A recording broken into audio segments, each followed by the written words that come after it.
Maraknya peredaran minuman beralkohol tanpa izin di Banjarmasin menjadi salah satu masalah yang belum terselesaikan oleh pemerintah kota Banjarmasin. Dinasnya pun akan membentuk tim terpadu pengawasan di sektor pariwisata, yang kaya restoran, kafe maupun rumah makan supaya peredaran minuman beralkohol tanpa izin ini dapat diatasi.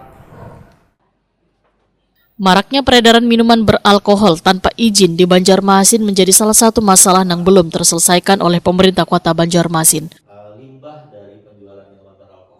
Kepala Disperdagin Banjarmasin Ihram Muftezar usai kegiatan sosialisasi peredaran minuman beralkohol nang menghadirkan 51 pelaku usaha wan 2 distributor minuman beralkohol di Five Hotel Jalan Ahmad Yani Pal 2,5 Banjarmasin Tengah jelang tengah hari Selasa 3 Juni 2025 memedahkan pemerintah kota gencar melakukan pengawasan terhadap peredaran minuman beralkohol tanpa izin. Bahkan pada bulan Ramadan lalu Disbud Porapar, Disperdagin, Wan Satpol PP nang tergabung dalam tim pengawasan melakukan pengawasan intensif. Hasilnya didapati ada pelaku usaha yang buka menjual minuman beralkohol di bulan Ramadan, walaupun sudah dilarang dalam Perda Banjarmasin.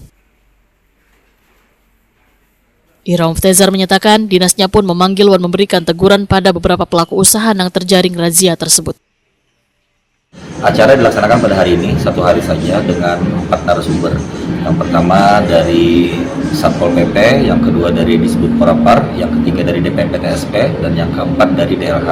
Kenapa jadi kita ikut sertakan juga dari DLH, Dinas Lingkungan Hidup? Karena limbah dari hasil penjualan minol itu juga menjadi momok tersendiri bagi kita, sehingga kita perlu mendengarkan bagaimana cara melakukan pengelolaan yang baik terhadap limbah-limbah hasil penjualan dari minol tersebut. Kalau dari Disperdagin sendiri untuk pengawasan minol ini seperti apa?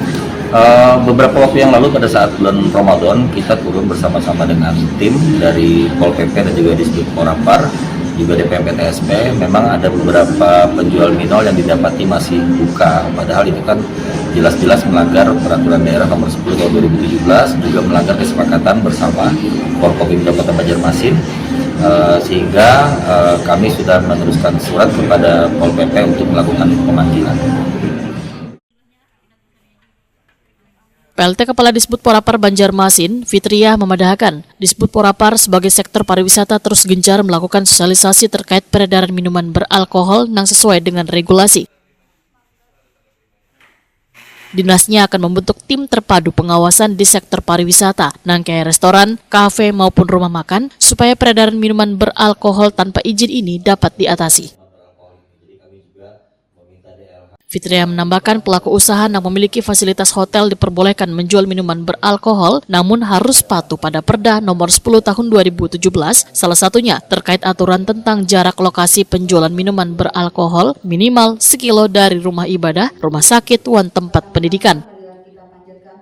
Tentu kita ada melakukan pengawasan dan pembinaan terhadap pelaku usaha pariwisata, tapi memang yang mereka memiliki fasilitas hotel itu otomatis mereka bisa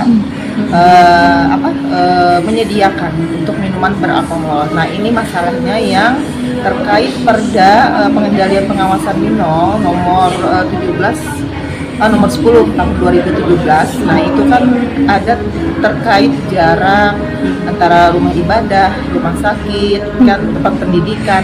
Nah, ini yang tidak memperbolehkan. Nah, itu sementara dengan kemajuan zaman sekarang ini kan salah satu PAD yang bisa meningkat adalah dari sektor hiburan. Nah, itu makanya nanti seperti apa ke depannya, apakah Perda itu dianggap atau dirasa perlu direvisi, ya, karena Kota Banjarmasin ini adalah kota dagang dan jasa dan pariwisata. Nah, tentunya PAD Kota Banjarmasin tentu itu adalah salah satu potensi yang bisa meningkatkan daripada PAD. Sejak 1 Januari 2024 lalu, pemerintah kota Banjarmasin menghapus retribusi untuk minuman beralkohol sesuai kebijakan pemerintah pusat.